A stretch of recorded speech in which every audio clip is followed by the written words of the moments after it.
welcome to ATA Notes English Revision Lectures. I hope you guys are all doing really well and having a lovely holiday, a balanced holiday I would say, since you're getting ready for the big day soon. So welcome. Today we do have a lot to get through, and I am hoping that you will leave this lecture feeling confident and comfortable and excited for what's to come, and less uncertain as well on all that you have to sort of do, or rather what you have to do for the exams. So a very warm welcome to everyone from all of us here at ATA Notes. Welcome to the lecture. So before I get started, as you sort of now move into the tail end of the year and your HSC journey, we've still got amazing resources that you can still access and have, and hopefully find them helpful, including study notes, which are downloadable. So if you're looking for some last minute notes to add to your collection and consolidate your knowledge, definitely check those out. We obviously have these lectures running, and for every subject we've got a revision lecture happening, so make sure you check that out as well. We also have Head Start lectures, so if you want to sort of go through anything that we did, you did at the beginning of the term or something, or beginning of the year rather, and if you want to revise on that, feel free to attend those lectures. So you've got, you can sign up for as many as you want. We obviously have online discussion forums as well, so if you are looking for that peer support, it's a great forum, it's a great place, it's a great space for like-minded individuals to sort of connect and to talk. There's also lots of discussions around like uni processes and so on, so if you want some guidance into that, I think it'd be really cool to check it out. We also have videos, newsletters, ATA calculator that some of you may have already used, some of you may be wanting to use it now, so you can also check that out. We also have lots of articles, and especially on like time management, approaching the exams, so if you want to check those out, they'd be really helpful as well. And we also have lots of other stuff going on our website, so check it out, and you can register and then access all of these resources at atanotes.com/register. Alrighty, so let's get started. We are crossing the finish line. That's what we are sort of getting close to, and the purpose of this lecture is to help you, like I said, feel confident. That's and feel sort of knowledgeable about all that you have to do, all that is expected from you. Now, before we start, this is a recorded lecture.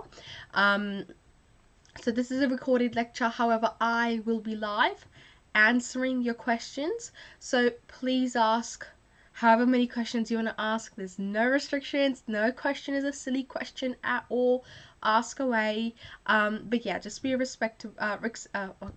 please be respectful in the live chat, and ask questions. Like, you're not limited to just asking questions about English. You can ask about uni, you can ask about HSC, you can ask about other subjects as well, the ones that I do, and I'll just sort of talk you through which subjects I did.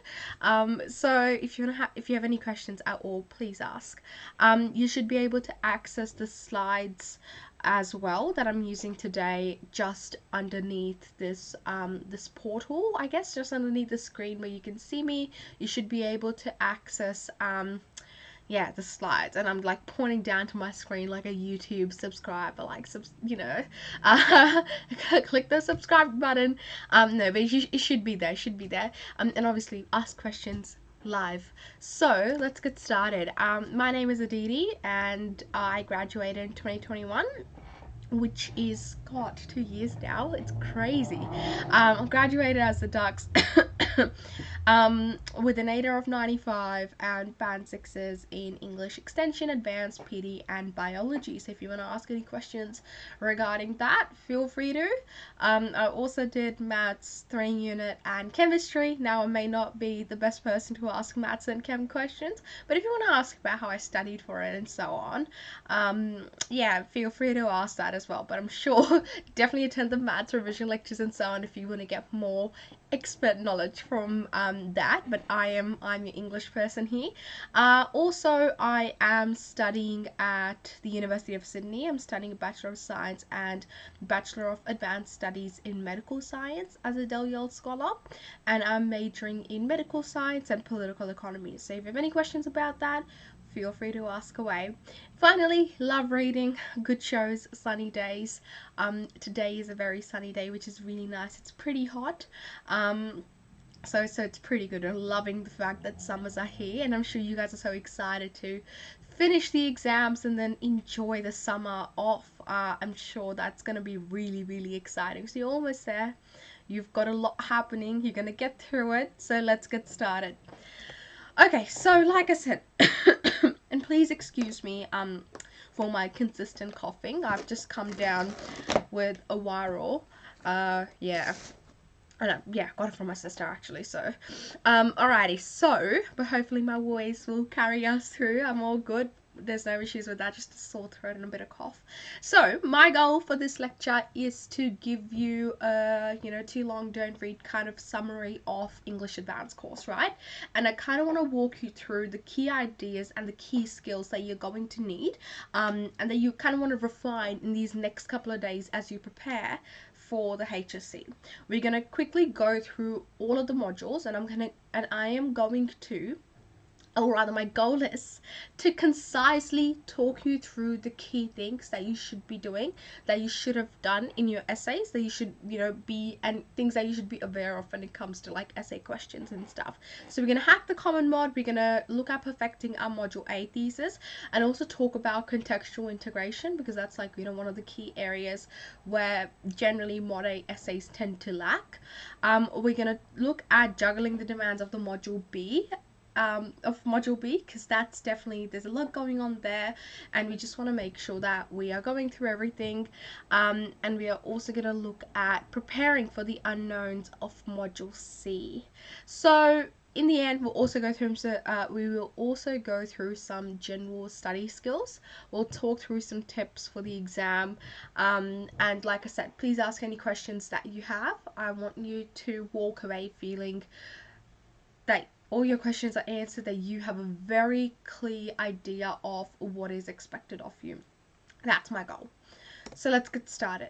So at the end of the module, you should be able to do the following for all the modules. You should understand what the marker wants explored. You should know how to dissect a question. And that, I guess, is something that's often overlooked, because, you're like, oh, it's English, it's going to be either to what extent evaluate question. And it's pretty straightforward.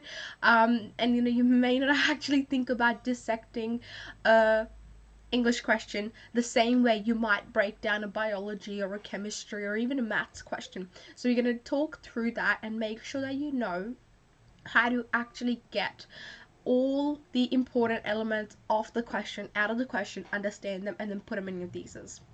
Also, write some amazing thesis. Obviously, we want to do that because the first thing that the marker looks at, the first thing they read, and the first thing that forms their judgment of your work is your thesis. And markers can tell from the thesis whether, what the quality of the writing is. Like, it's pretty easy for them to tell. So we want to make sure that we show them from that first thesis, that first sentence, that you know what you're talking about. And also be able to structure your analysis, essays to suit the unit. And hopefully, and now I know you may not feel this right now, but I'm hoping that, you may have enjoyed some text. If you haven't, that is totally okay. But I hope you've, appreciated English a bit and appreciated literature a bit. Now, if you're a reader, I'm sure you probably did. You probably appreciated the text. If you haven't, that's okay. That's okay. You've made it through the course. So you know what? That's actually pretty good in itself. But yeah, think about what you can take away from the unit in terms of your critical analysis skills, in terms of your writing and your communication. That's always a good skill to take away. So let's get started. Yeah, I'm gonna obviously make sure that I am sticking to time, because I do tend to talk a lot, as I'm sure you could tell. Like, every slide I've spent like 5 minutes talking. So I do tend to go off track a bit and talk.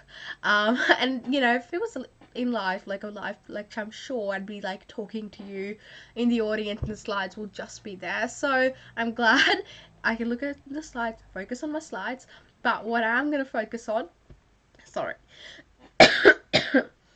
So what I am going to focus on is sticking to time. That's my goal as well. So let's have a look at the learning outcomes in a sense. So as you may have realized, may not have realized, is that all the modules they build up on one another. They are interconnected at the core, and you're learning something new from each module, right?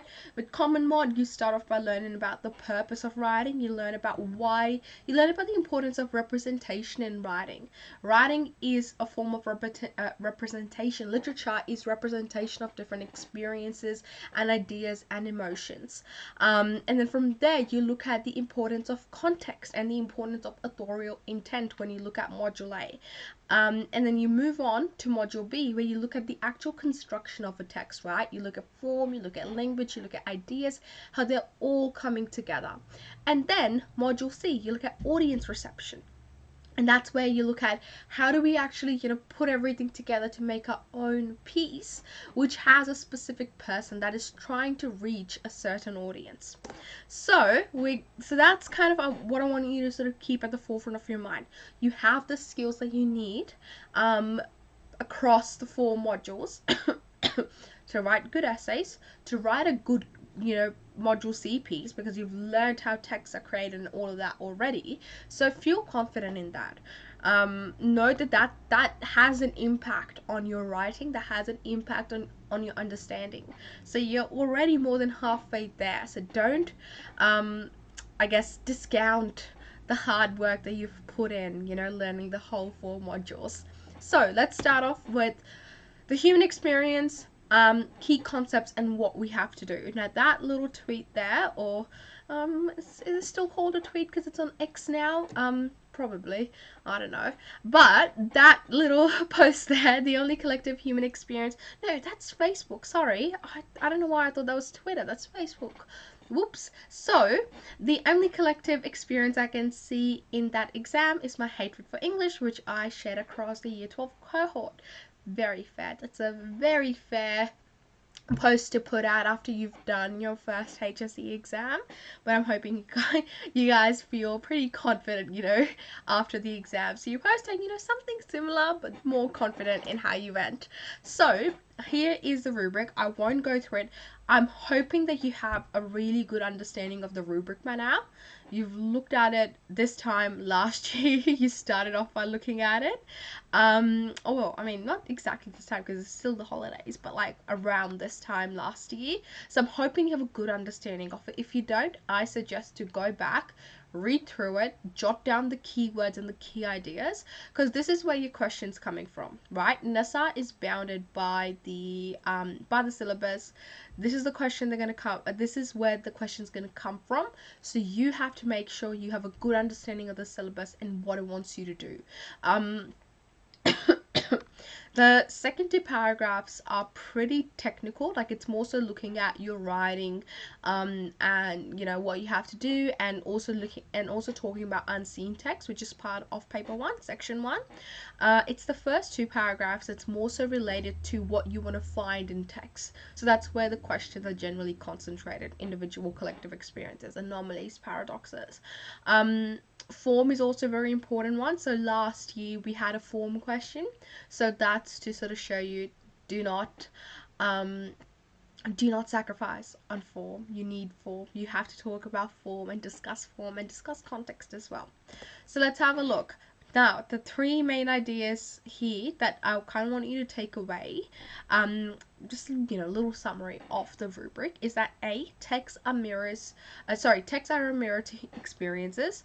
This mirror helps the audience understand something. And then finally, the mirror is created by the author, who has their own personal agendas, their own personal intent that they are trying to convey. So remember, the key word in this unit is representation. It is at the crux of everything This unit is all about understanding that your text, the aim of your text is to represent something. It is to bring to light an idea, to bring to light experiences, and, reflect particular lives and cultures. And so representation is the key to this unit. So that means it's all about how text communicate ideas, how they can act as a reflection of the world around us, right? And how they reflect the world around them. And the world around them includes the context, the purpose around which the text was written. Hannah Arendt says something similar. So humans engage in narratives in order to better understand the significance of our actions, because we cannot fully understand them in the moment. She argues that narratives form our identity. So the texts that you study, essentially, they act as a way to better understand the world around us, and also to better understand our role as individuals within the world, within collective institutions and societies. So, in the exam, essentially, there are a few options that Nessa can confront you with, right? And they generally fall into these two categories. They can give you a generalized question, or they can give you a text-specific question. And under these categories, you can be given a stimulus quote, you can be given an extract from the text, or you can just be given a simple statement that's ripped from the rubric. They can also do that. Just a simple statement like storytelling to reflect particular lives and cultures. To what extent does your text, does your prescribed text resonate with your understanding of storytelling as a mirror of society? So questions like that can be straight from the syllabus. They can also give you extracts from the text and then either pinpoint a specific idea they want you to talk about, or a specific theme that they want you to talk about, or I think those are the two main ones. They generally, with module B, they can be like, you could talk about language features. They can do that in common mod, but it's not as common. So regardless of whatever the question is, they all have the same path forward. So let's have a look. Now, this is one of the best ways to break down the question. And I might be a bit biased, but because we created it here at TuteSmart, but I reckon it is a pretty good way forward to break down the question. Firstly, consider what is the task word. To what extent? Evaluate, discuss. Discuss is actually kind of common. It's usually evaluate or to what extent. Discuss can be in there, but generally not as much. So that's the first step. What is a rubric word? A second step is, what is the rubric focus? So if you don't know the rubric really well, you won't know what the focus of the rubric is, what exactly, like, where are they coming from, what do they want you to focus on. Remember, markers, they want to see that you've engaged with what they wanted you to engage with, and what they wanted you to engage with is a rubric. So they want to see if you've engaged with the rubric, if you have studied the text in the way they wanted you to study the text. So step 2 is, what is the rubric focus? Step 3 is, what is the prescribed focus of the question? Now the prescribed focus is, like, for example, the main idea that they want you to talk about. So it could be a theme, it could be an idea in the text, it could be a technical feature of the text, for example. So that's a prescribed focus. Finally, step 4 is the audience mention. Now that is your interpretation. So the first 3 steps, those are your keywords. That's the key ideas that you have to incorporate in your thesis. And then step 4 is your interpretation, is the audience mention. Now mentally, you want to know all these 4 things before you approach a question, and they'll tell you what to look at throughout the essay and what you constantly want to come back to as well.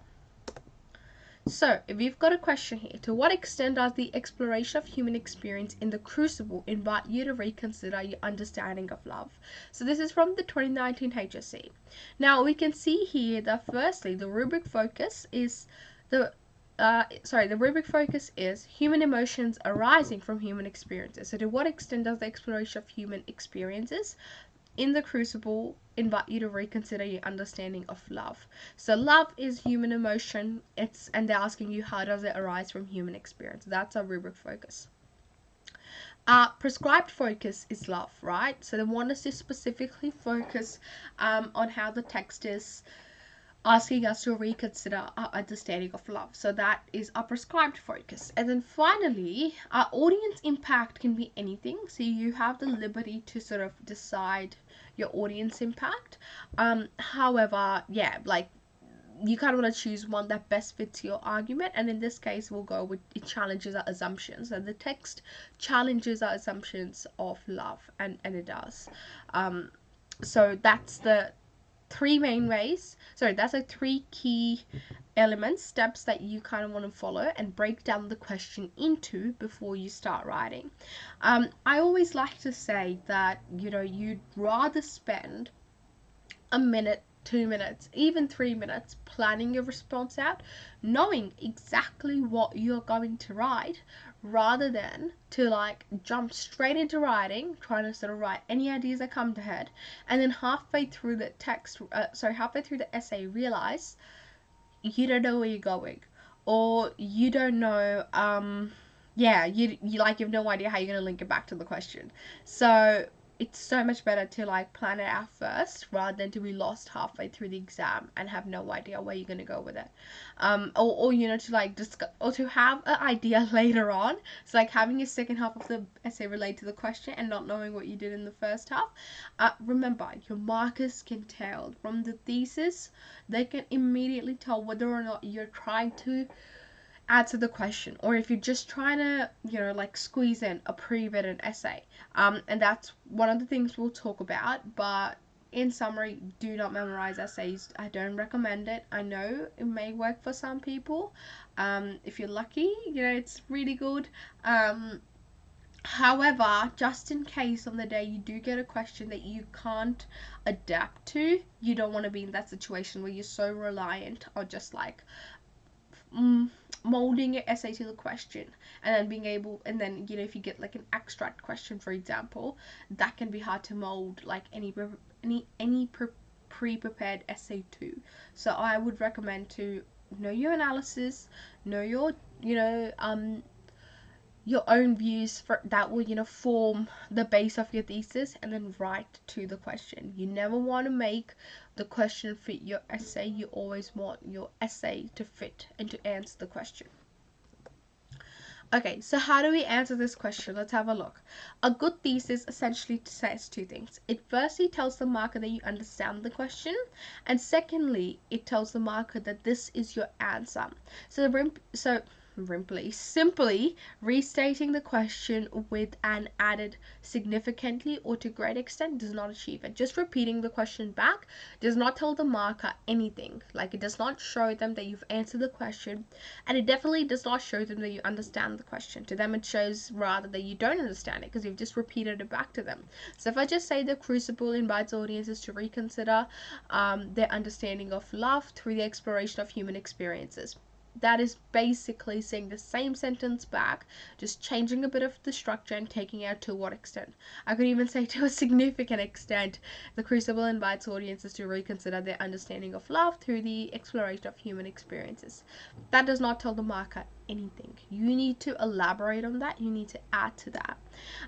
So given this is the human experience, your answer is going to evoke the purpose of the composer and what is achieved from an audience perspective. Basically saying, what does the composer say, and then how is the audience reacting to that? So that's really, really important. For example, texts that explore the impact of ideological manipulation can better allow us to understand its insidious impact on communal love. Indeed, by demonstrating how love and togetherness can be eroded, composers offer a stark warning to audiences, prompting them to aspire to unity in the face of tumult. Broadly, all of your theses have to kind of follow this pattern. Like, the sort of follow this pattern. You can obviously change things around, but this is kind of the key the key effect that we're going for. So you can see here that with those two lines, they elaborate on that. They're not just saying that, you know, it's asking us to reconsider our understanding of love, but what exactly is it showing about love? what exactly is it asking us to reconsider? So texts that explore the impact of ideological manipulation can better allow us to understand its insidious impact on communal love. So we're focusing on ideological manipulation as part of the human experience, and we're focusing on love in terms of communal love. Indeed, by demonstrating how love and togetherness can be eroded, composers offer a stark warning to audiences, prompting them to aspire to unity in the face of tumult. And that second sentence is really good in linking the audience impact to the main idea, that to the thesis, to what exactly does the composer want us as readers to take away from it.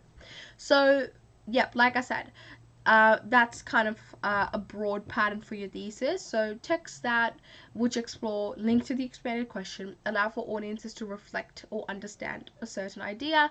Indeed, through the examination, a composer can challenge whatever, however it relates back to the question, and then it prompts the audiences to, respond in a certain way, to do something in a certain way. So once you've done that, you will then flesh it out and link it back to context, purpose, and form. So here I've got another question for you.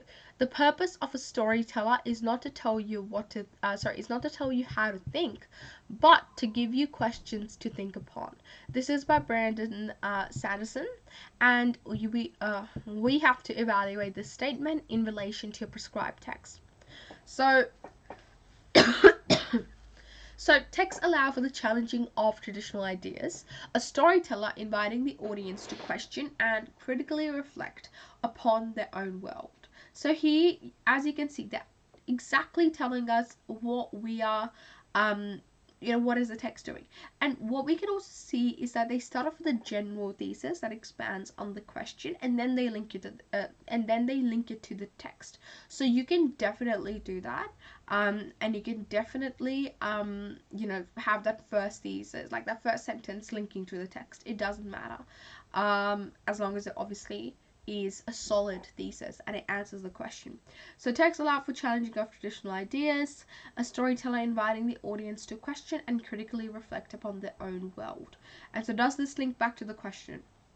The purpose of a storyteller is not to tell you how to think, but to give you questions to think upon. So type in the chat if you reckon that thesis answers the question. I'll give you a minute. Alrighty, so hopefully you guys said yes, because yes, it does. It's saying that storytellers, they challenge traditional ideas, and through that they give us ideas to think upon. So Arthur Miller's The Crucible provides exactly this, with Miller's allegorical dramatic exploration of the Salem witch trials being used to directly comment on his Cold War American context, and prompting the audience to challenge the representations in the story that manifest in their own world. Now, this is where we see how how the answer, the thesis, is linked back to the question. So we link, and so another thing that I always recommend in all your essays is to introduce context and form from the very beginning.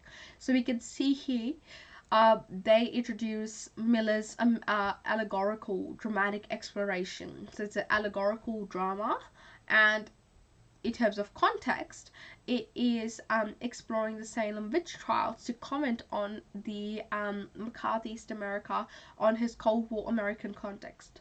So, and then linking that to what exactly is that doing? So that is challenging his audiences to it's prompting his audiences to challenge the representations in the story that manifest in their own world. It's giving people questions to think upon so that they can question or challenge, rather, the the structures and the representations that they see within their own society, within their own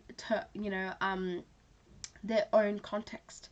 So through the lens of his allegory, Miller represents the manipulation of authority, the detrimental impacts of societal intolerance, and the perverse nature of hysteria, questioning the continuing prevalence. Thus, through his storytelling, Miller provokes the audience to think upon questions of lingering tradition explored in the text. The last two parts here that are really important is, firstly, signposting your paragraphs, and then secondly, audience impact. That's really important. So Application of the exam. Now, this is a generalized pattern. There are so many of these. You can choose whichever one you want. But we've got this there. So we start off with Q, which is question. We go on to E, expand. Then D, text. A, argument. L, length. So we start off with the question, the Q. So here we are answering the question. Text allow for the challenging of traditional ideas. Then we introduce the text. Arthur Miller's The Crucible provides exactly this. And then we expand on the question, prompting the audience to challenge the representations in society that manifest in their own world. Then this is our argument that we can see this through these three themes. And finally, this is our link back to the question that through his storytelling, Miller is the one who is provoking the audience to think about these traditional to think about the lingering tradition that was explored in his text. Alright, so that's a human experience thesis and introduction. Now, when it comes to the body paragraphs, let's have a look. Now, you want to extend that critical dissection of your text purpose and context into your paragraphs. So that's where you'll get the marks. And when we look at a piece of analysis, we want to do a couple of things. Now, this is a little formula. This is not, set in stone, but this was created by one of our amazing tutors, and it's really, really good in sort of highlighting the key sort of areas that you want to focus on within the paragraph. So we're going to start off with a unique idea, which is adding to the paragraph theme. We then want to substantiate that idea with a quote and a technique. And then we want to focus on the effect of that technique. What is the technique doing? And finally, we want to then talk about what the audience understands as a result of that. What do they understand as a result of the idea being explored? And then with each one, you kind of want to sort of skip you kind of want to move around with these, but you definitely want to make sure that each time you at least either link back to the composer's purpose, link back to the way in which it is being impacted by the context, or you can link it back to how the audience receives and acts on the message. You can also do that. Okay, let's have a look now. So this is a body paragraph. Let's have a look. So Miller exposes the perverse nature of centralized power. That's a unique idea, and I'll keep flipping through the slides so you remember the colors. That's a unique idea. Through his use of conversationalist authorial commentary, that's a technique. Immediately revealing his purpose in choosing the allegory of Salem. So that's his purpose, composer's purpose, to expose political policy being equated with moral right. That's a quote. Remember, every time you have a quote, you need to talk about the technique and also the effect. That is the key. Remember, your essay is not an explanation, it is an argument. You are analyzing and arguing for a certain idea. You're arguing for whatever idea you've discussed in your thesis. So you got to make sure that you structure it in that way. Alrighty, so where are we? So in choosing the allegory of Salem to expose political policy being equated with moral right, directly highlighting to readers, now that purple there is the effect of the technique, his desire to confront the audience with an inherently negative portrayal of theocracy. And that is what the audience is taking away as a result. Thus, Miller too aspires to manipulate his purpose, his Cold War era audience, that's context, against traditional power structures through his text. And that purple is what the audience is receiving and how they're acting on it, or how they should act on it. Evident further in the emphasis Miller has Paris placed on his ministry at stake over his daughter's very life. In doing so, Miller attempts to truly expose authority figures and their desire to manipulate theocratic values in order to gain personal benefits. And that's another unique idea we are now influencing as a result of the effect. So, highlighting the potential expense of ignorance towards greater societal issues, and that is our audience affect. Such manipulation of ideology sustained with a subverted biblical illusion, in which Abigail threatens to come to the girls in the black of some terrible night and bring a reckoning. So this directly reflects Miller's experiences with un-American activities, and prompts the audience to recognize such subversions of ideology. And that's our effect. Motivated by maintaining and strengthening social power. As the play unfolds and the social degradation of Salem is portrayed, and that's another unique idea, Miller in the final pages firmly asserts his own motivations for such attacks. So that's his purpose, his personal purpose, his authorial intent. Using his authorial intrusion once again to reveal, for all intents and purposes, the power of theocracy in Massachusetts was broken. Such commentary is undoubtedly ironic and acts as a dire warning to the audience, suggesting that the only way for modern America to be free from the constraints of centralized authority is to undergo societal erosion. And that's what the audience takes away, ultimately prompting against further development of seemingly autocratic power structures. So as you can see here, there are a couple of things that I want to point out to you. Firstly, with every new piece of evidence, we're introducing a new idea. That is so important, so important. Every time you talk through a new, piece of evidence, the idea has to be new as well. It can't just be one idea and 4 quotes to substantiate that one idea. As you can see, every idea has a quote. That's really important, and they're not just one word quotes, because you can't discuss much, you can't elaborate much with one word quotes. So make sure you've got plenty of quotes, and when you've got the quotes, you need to talk about the effect in detail as well. And then finally, remember audience impact, and you can sort of move and sort of switch around between what audience understands as a result, and then how they received and act on the message. Okay, so when it comes to short answer questions now, common module, you can use the exact same question analyzing technique for short answers and for essays. There's no difference there whatsoever. So look for the task word, look for the rubric, look for the other focus, the prescribed focus, and then the audience. Now the audience may not always be there, but you kind of want to have that audience impact. So here we are. We've got the short answer question. So analyze how language forms and features have been used to explore paradoxes in the human experience. This is a 4 marker. So from the rubric, we can see paradoxes, key part of the rubric. You want to know what paradoxes, anomalies, and inconsistencies are. So prescribed focus here is language forms and features, because that is what we have to analyze to explore how paradoxes are shown in the human experience. And finally, the audience impact it could be anything, but in this case, let's say it is catalyzing personal reflection. All right, let's have a look then at this response. So this was the image that we obviously had to talk about, how it uses language forms and features to explore paradoxes, the human experience. Okay, so the use of 2 separate speech bubbles and bold characterized font draws the observer's eye to the text, which highlights the paradoxical extremities of excessive consumerism and apathetic complacency that humans display. So the key here with this first sentence is that it directly answers the question, because the question is how are language forms and features used.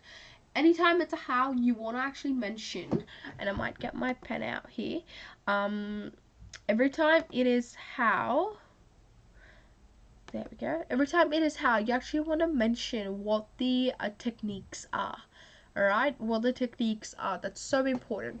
And it says to explore paradoxes in human experience. So something you can see here is doesn't tell you what paradox. A paradox can be anything, right? It's a paradox in the human experience. I might just use, okay. So paradox in the human experience. So here we're saying it highlights the paradoxical extremities of excessive consumerism and apathetic complacency that humans display. You have to make sure that you are being specific, that just, and like in essays, just repeating back text one utilizes forms and features to explore paradoxes in the human experience, that's not going to get you any marks. So you've got to make sure that you actually link to that you actually link back to the question. So how and what paradox are they asking us to explore? So let me go back. Alrighty, let me change color. So there we go. So the monotonous and bored expressions of the panel members contrast with the gravity of the message, suggesting the collective desensitization towards issues of global concerns due to individualism and greed. So this is a technique here, monotonous and bored expression of the panel members, and then this is the effect. It suggests that there's a collective desensitization towards the issue due to individualism and greed. So make sure you've got that technique and the effect. And a little, I guess, mnemonic that I like to use for it is quote, technique, effect, and link. So I think this is really good because it helps me remember that I have to actually have a quote, I have to have a technique, and then I really need to have an effect, and then link it back to the question. So I recommend, if you're struggling with that, try and use QTEL. Like it just sticks in your head. So that's the first piece of evidence. And if I just go back, let's have a look here. So these are the panel members. They're saying time is time to act, and then they say climate change is caused by two things: human activity and human interaction. Sorry, human inaction. All right. So that was the first piece of evidence. They're actually looking bored, which contrasts their message they're trying to show. So that's another technique. Contrast is also a technique. The symbol of the globe in the background subtly provokes the audience to consider the consequences of humanity's simultaneous action and inaction. Now, symbolism is also a technique. And this is the evidence. It's in the background, and then it provokes the audience. So that's the link part of it, to consider the consequences of humanity's simultaneous action and inaction. And that's the effect. And finally, the composer ultimately invites the audience to consider how this paradoxical behavior denies the self-evident truth. So this is a clear link back to the question, as I'm sure you can tell. So you've got to make sure that in your responses you're answering the question directly. You have obviously the suitable evidence, and you've got an audience impact statement at the end. The really good thing about section 1 of the common module paper is that they never in the marking criteria do they say this is the idea that students have to talk about ever. What they say is, it's basically they just repeat the question. So for example, the marking criteria here, for 4 marks, it would say something like, analyzes how language forms and features are used to explore paradoxes in the human experience. So they give you that liberty to have whatever interpretation you have, as long as you can actually back it up with the evidence. That's what they're looking for. Okay, so here is a general rule and a little, I guess, infographic to help you remember the different sort of elements of short answer questions. So firstly, there's a general rule that we like to follow here at TutorSmart, and that is that Q equals N minus 1.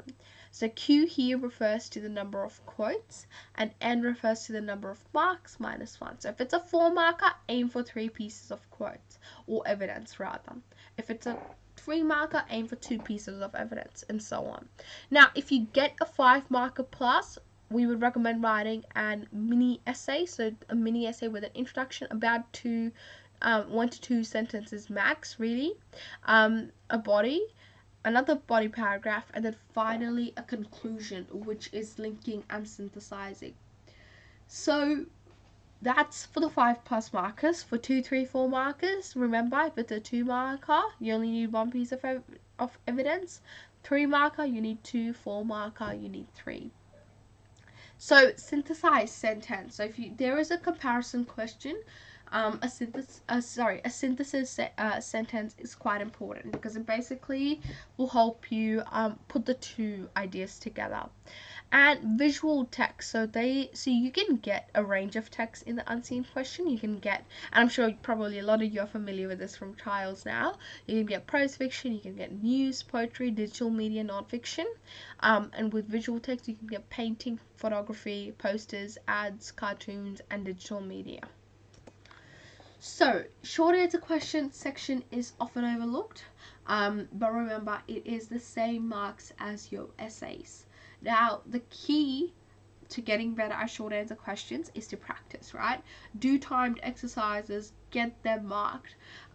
With English, best way to succeed is that the dot point there. Do your timed exercises and then get them marked and do them again and keep getting that feedback. Now, if there is a particular form that you feel uncomfortable analyzing, let's say like poetry is definitely up there, image maybe, you want to go back and review the relevant techniques so that you've got like a bank of techniques that you can use. Okay, let us move on to Module A then. So, Mom, please come pick me up. They're discussing how the relationship between text generates an ongoing cultural conversation. Another Facebook post. Here we are. Alrighty, so let's have a look. Here's a rubric. I'm not going to go through it. Hopefully you have a good understanding of it. If you don't, I would definitely recommend jotting down the keywords. But like with the common module rubric, your key sort of things that you have to do are in the first two texts, right? So you want to look at, so rather how you want to study the text. So look at the ways in which comparative study can reveal resonances and dissonances between and within text. And then we want to consider the ways that a reimagining or reframing of an aspect of the text can mirror, align, and collide with the details of the other. So what's really important with this module is the idea of comparative study. You have to constantly and consistently compare the two texts. You can't just focus on one more than the other, and you can't focus on them isolated to one another.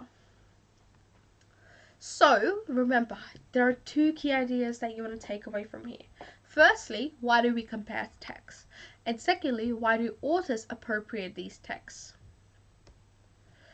So, there are two essential questions that you will be answering in your thesis and essay for essays for Module A, and this is because they're implicitly, like inherently, in all questions that NESA will ask about the unit, because that is what they want you to learn about the unit. So, what you want to make sure is that you are able to communicate to the marker that you understand the reason for comparative study. So, why do we compare text, and why do authors appropriate text? So you want to be able to communicate with the marker why we actually why both important, and how we can have a better understanding of ideas because we've actually compared them across the two texts. So to foreshadow this argument to the marker, your thesis would generally start with something like, through the textual conversation we may better understand. That's a good place to start. You can obviously have at the starting, for example, textual conversation between text A and text B allows audiences to, continue on from there. So this will help keep the comparative nature of the argument at the forefront. Remember, this module is all about comparison, so you can't, you can't sacrifice on that.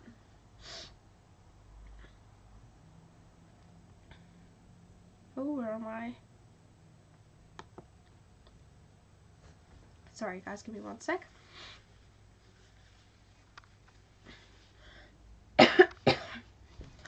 Alrighty, so context. Now, the key reason for why there are similarities and differences in your text is because they're written in different contexts, right?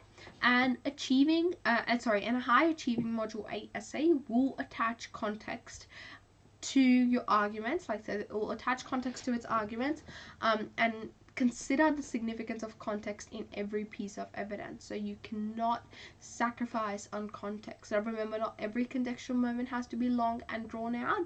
You can use the key phrases to link back. For example, this is clearly influenced by her feminist leanings, or confronting an audience defined by their belief in the divine right of kings. So that will go a long way. There's a key phrases. You're not actually going to, let's say, what is the divine right of kings, and how did Queen Elizabeth's reign sort of promote that, whatever. We're not doing that. You just want to use that contextual the contextual idea in your text to show that you understand where it's coming from. So you may sometimes have heard this referred to as paired evidence. Well, yes, you want to have evidence that lines up. It's not enough to say that composer 1 does this, composer 2 does this, they show the same thing. So what that means is that your goal is to actually tease out the nuances in between texts. Not tell us that they tell the same story, because they don't. There are differences, and that's because of the context. That's because of the values and the purpose of the different composers. So even if they ultimately have the same argument, the main part is, how do they get to that argument? What sort of leanings do they have? So let's have a look. Now when it comes to contextual knowledge, try to have a mix of the following. Your essay will stand out. Make sure you've got political, social, personal, and literary context. And literary context is just looking at how other texts have influenced the prescribed piece. Okay, so here's the rubric. Nessa's expectation for this unit. Let's have a look what they are. Your paragraphs will probably end up being a bit thick, and that's because there is so much to include. And so to perfect this unit, you need to write a whole essay. Module A is unlike any unit in the HSC exam in the curriculum, and that's because you're doing so much, you're juggling so much. You want to have the balanced discussion of the two texts. You want to include context and the actual normal analysis. So the analysis of the text cannot be missing, but then you're going one step further and looking at how those ideas differ or resonate. So the best way to work around this is to work with integrated paragraphs. Now you can write non-integrated paragraphs, totally up to you, but we recommend integrated paragraphs because this really helps with the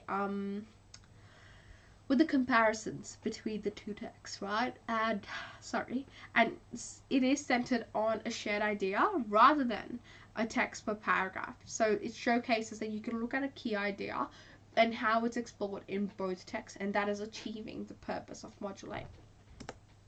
So here we are. Here's an integrated versus a non-integrated structure.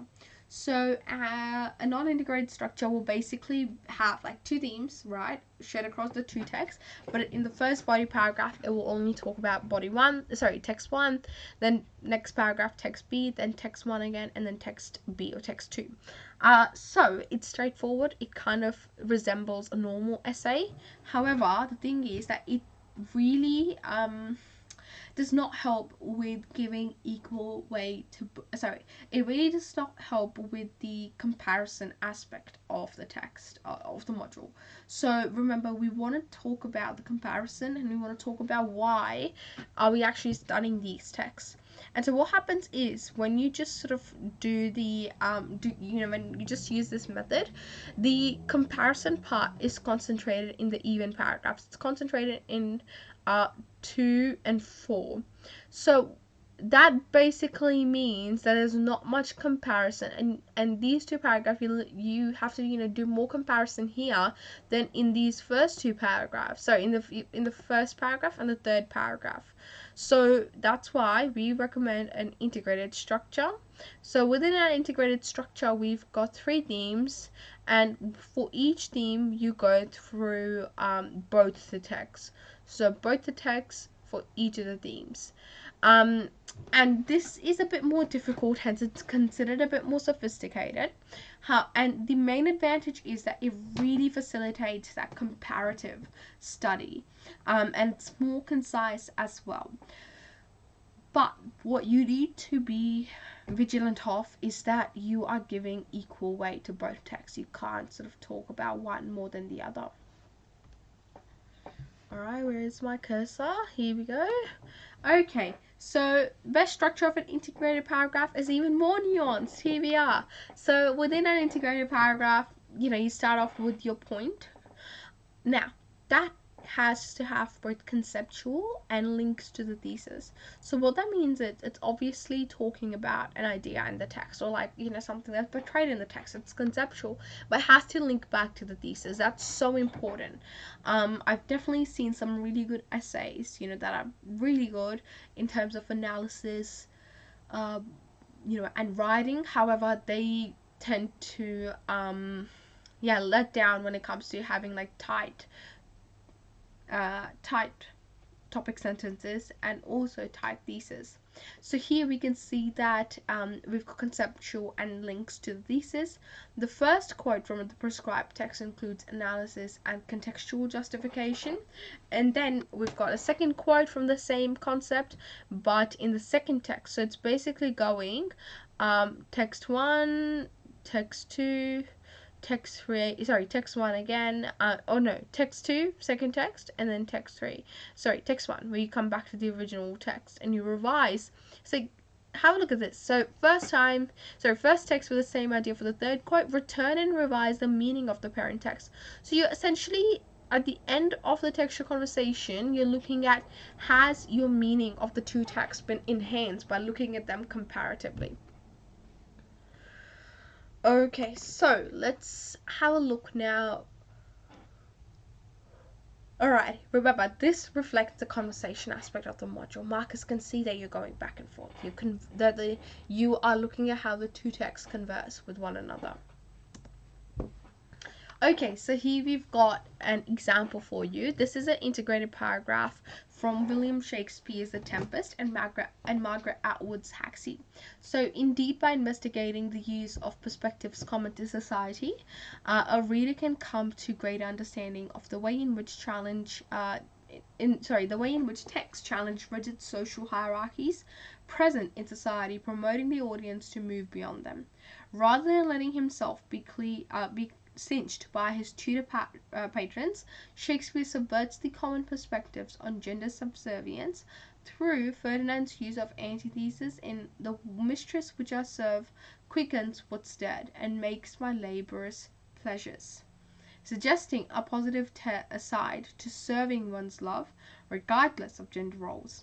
He thus presents an alternative to Elizabethan times, commenting on the possibility to change in tradition, as exemplified through the isolated location of the island. So here we can see we've got our two main ideas here that looks at how essentially within this integrated paragraph we're looking at how Shakespeare starts off and provides us a certain perspective on the textual conversation, and then we see Haxie join this conversation and actually give us a different, to actually portray some different ideas that resonate with her 21st century audience. Alrighty, and so another thing you can see here is the way in which we talk about Shakespeare subverts the common perspective and an alternative to Elizabethan times, commenting on the possibility to change in tradition. Okay, so we continue on from there. That was Shakespeare. Now we continue on with Haxie. Atwood, however, expresses this in a more explicit way, portraying the ghost Miranda as scolding, caring when Felix was sick, and doing Felix's bidding. When Atwood's feminist perspective is taken into account, so that's her context, we can read that the metaphysical nature of this character represents a literal fading of such gender perspectives. The older Felix clinging to such notions, in spite of the common perspective of in spite of the common perspective of gender, of fluid gender roles. Atwood seems to be prompting simply recontextualizing the bard. Continuing to reshape her parent text, Atwood's use of omniscient narrator critiques notions of male grandeur, revealing how fallen, how deflated, how reduced Felix has become, emphasizing the rule of three. Thus, The audience gains deeper insight into the common perspective of Felix himself, with sarcastic commentary on the zeitgeist of modern white man, revealing that his faults are not due to political correctness gone way out of control. And now we can see how within both the texts we could, like, there was huge focus on the context and the purpose of the two authors. And then with Atwood, we actually compare her to Shakespeare. We look at how she expresses the idea in a more expressive way, how she's prompting and recontextualizing the bard, and how she's continuing to reshape Shakespeare.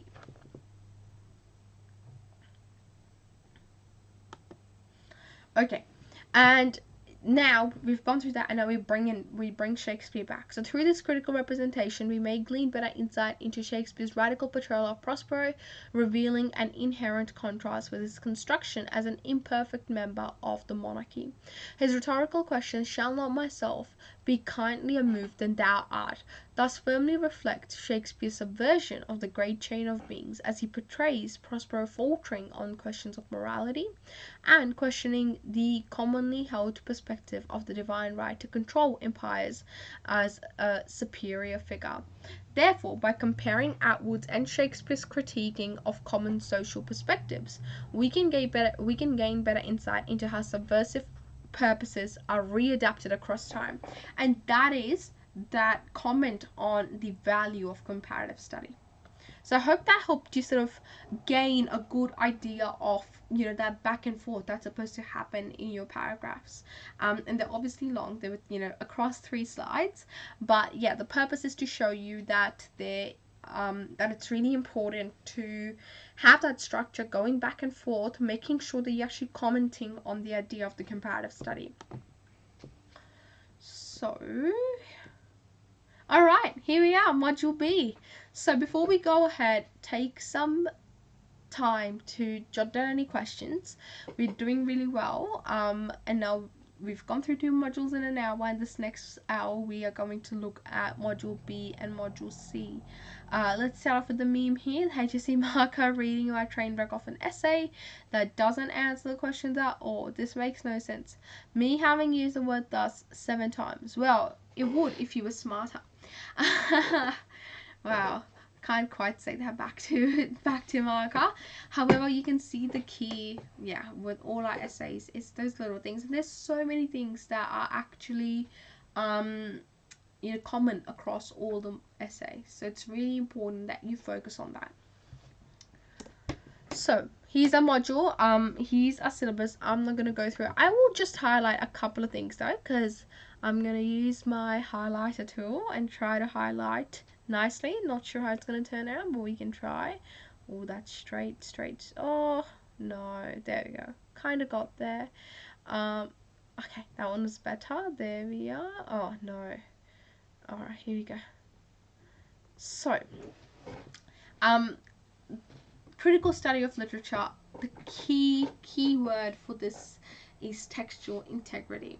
You are looking at the construction of a text, and you're commenting and critiquing that instruction. So you're kind of like a critic who's critiquing the construction of the text, who's critiquing the writer. And through that critique, you have to sort of decide and discuss whether or not your text has textual integrity. Now, one little disclaimer for you is that because all the texts that we are studying here in English Advanced, they're all from, written by great authors, especially in Module B. You've got Jane Austen, you've got Charles Dickens, you have T.S. Eliot, you've got Henrik Ibsen, you've got all of these amazing writers. So what it means is that more than likely your text has textual integrity. Your text has textual integrity basically, but you have to show in your essays how it does that. You need to critique on that. So let's have a look. Alrighty, so there are 3 key ideas here. The first one is looking at language, form, and ideas. The second thing you want to look at is the audience reception of the text. And by audience reception, we mean how did the contextual and contemporary audiences receive the text, and finally, what is the contemporary value of the text? Why are we still studying it? So let's have a look now.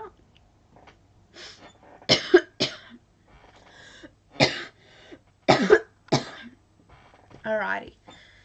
Okay, I can feel my voice starting to just, go off a bit now, so bear with me. Hopefully still nice and clear. So, textual integrity. Let's have a look at how we can break down a question. So when it comes to an exam question, the first step is to ask yourself, where is textual integrity in the question? The second step is to consider what aspects of textual integrity are actually missing from the question. And then the third step is to look at what does this tell us about the effectiveness of the text. The first two are our keywords, and then the last step is our interpretation about the effectiveness of the text.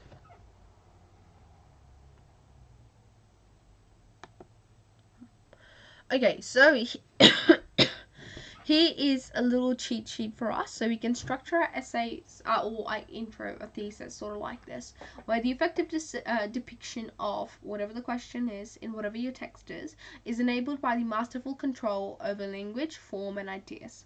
In studying the synthesis of these facets of the text, we may better understand the insight it provides into its in both its original and in both its original context and our contemporary times. Or something a bit different, texts that explore the issue as a universal idea have the potential to transcend their context, remaining relevant to us as contemporary audiences. Examining the intersection of form, language, and ideas in the text serves to highlight this, prompting the audiences to whatever the link to the question is. So what you can see here is that the key, line here, and let me get a new color. Let me get green. Hopefully you can still see through that. The key line is this. The way in which we measure textual integrity is that we say textual integrity is a unity of language, form, and concepts. And you can see here that within both, you want to make clear the importance of textual integrity and what textual integrity is from the very beginning. That's really, really important. So let's have a look. Now, remember, the last step of a question dissection involves an argument or an opinion, and that's the creative. Sorry about that. Let's get an eraser, shall we, and take that off, and let me have a go again. Okay, it's critical study, so good enough, I guess. There you go, straighten it out.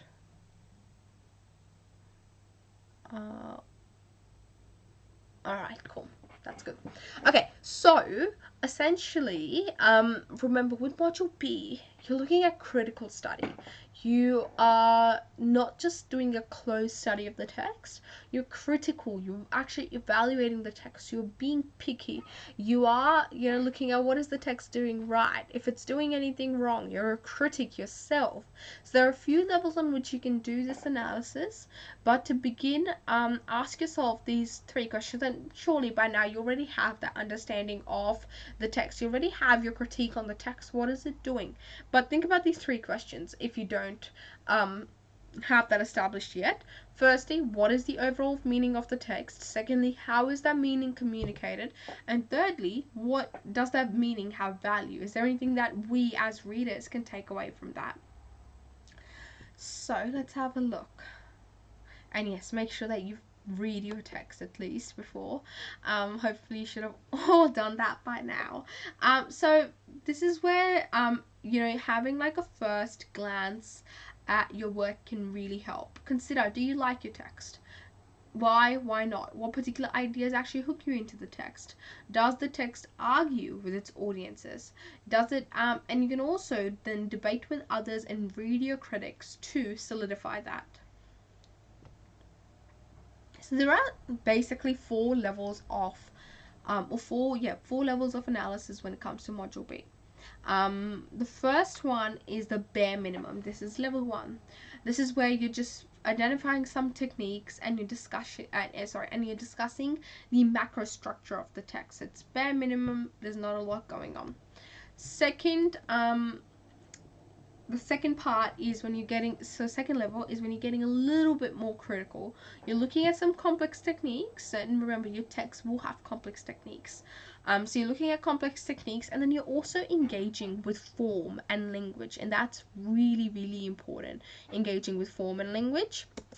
Then a band 6 worthy essay is when you actually are also looking at metatextual techniques. So metatext is essentially when a text, for example, discusses the power of literature, or it's got a text inside a text. That's what it's basically, when a text is aware of its literary nature, or you're engaging with or if you're talking about how your text engages with innovative features of the text. Or if you engage with how your text utilizes innovative features. And finally, if you are integrating critics. So the key, so in the syllabus, we can see that they really want you to integrate critics into your essay. So you're going to make sure that you do that. So that's pretty important. And then finally, the fourth level, where you kind of go beyond that band 6 level, is when you are actually interpreting. So it's your personal interpretation of the text. So for example, what did you take away from the text? And that's really important. Markers are looking forward to read your personal interpretation. They want to know what you thought about the text. Okay, so here is an application of the exam. So let's go through this. Essentially, we've got this exam plan. We're gonna go through this, and so let's just have a look. So the degradation of actually, I might just sort of go through it this way. Okay, here we are. So, the degradation of morality in the modern world allows Eliot to indict universal truths and challenge the grand narratives of religious institutions. Such moral corruption is embodied in the sordid landscape of his poetry, most strikingly in Rhapsody. There's our evidence. Eliot's haunting use of skeletal imagery becomes implicitly symbolic, connecting the vividly degenerate landscape with the interiority of the individual, thus affirming their dislocation from genuine morality. Moreover, Eliot confronts the comforting fiction of religion as a paragon of morality, highlighting the gulf that exists between its rituals and authentic virtue.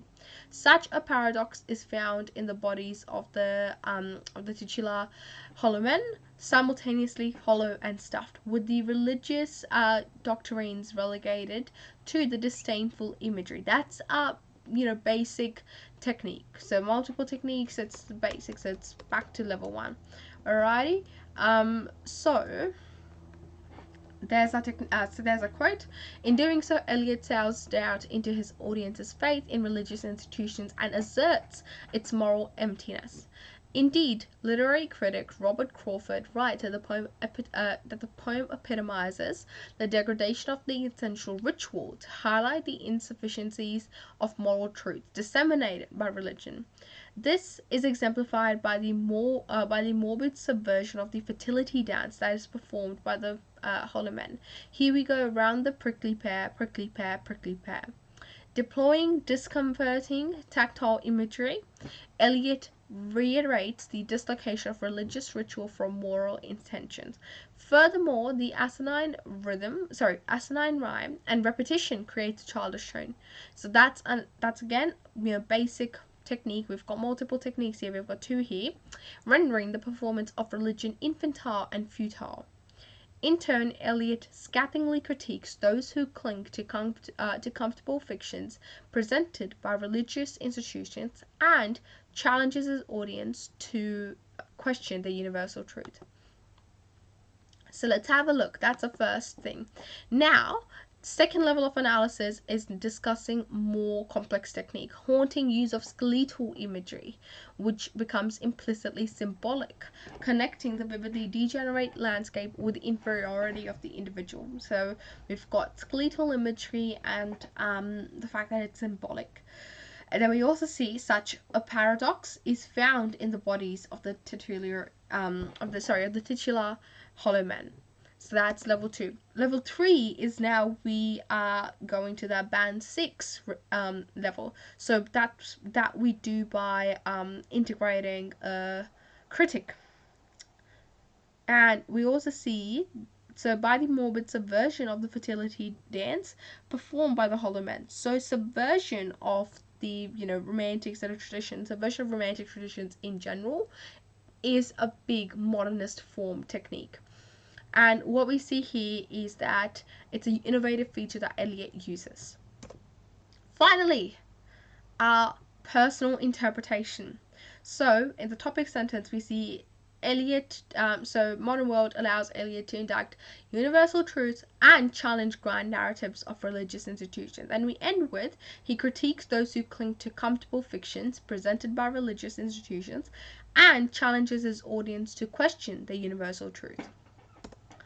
Okay, so though we can see that the uniqueness of Module B can mean that you write any number of arguments, here is a good structure to implement. So you have your thesis, and remember, you want to link back to form, language, and ideas. So the unity of form, language, and ideas is textual integrity. And textual integrity is also measured by how a text links to its contemporary and contextual audiences. So, how form, language, and ideas work together to make a text that stretches across time, this will be specified by the question. Paragraph 1, you focus on one key idea in the text, and then you want to have 2 quotes that relate to contextual audience and 2 quotes that relate to contemporary audience. And through this, you can sort of link, achieve the textual integrity and link to 2. Then paragraph 2, same thing. Paragraph 3, pretty much the same thing. So in each paragraph, remember that 2 quotes should generally address form. Form is a key to Module B. So you need to make sure that you're not sacrificing on form. So you have form specific, you've got like form specific ideas and form specific evidence as well, and obviously language techniques too.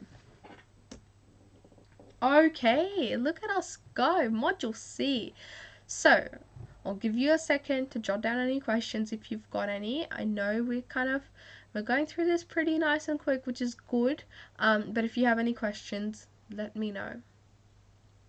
And I'm hoping that the exemplars are helping you sort of, I think they're a nice way to sort of understand where we kind of want to get to in terms of the analysis.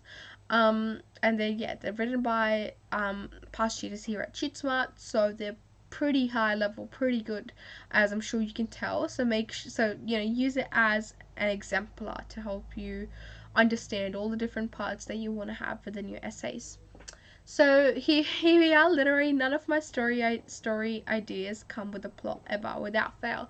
It's always just an aesthetic, like 2.5 characters, some very, very vivid settings, and a weird concept. Never plot, not even an inkling of a plot. My brain tosses me this cool stuff, and it's like, well, I'll be back in 4 to 5 business months.